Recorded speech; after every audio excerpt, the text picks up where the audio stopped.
Assalamualaikum warahmatullahi wabarakatuh.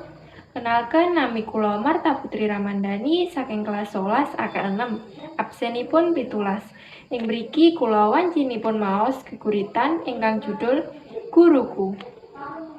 Guruku digugu lan ditiru. Ora gawe jemu piwulangmu. Kesele ragamu ora dirasa. Larane atimu tansah ditampa. Amargamu aku dadi bocah kang guna. Uga dadi penerus bangsa lan negara. Matur nuwun guruku, saka jasa-jasamu maringi aku ngilmu. Ngilmu kang guna kanggo sang tuwaku.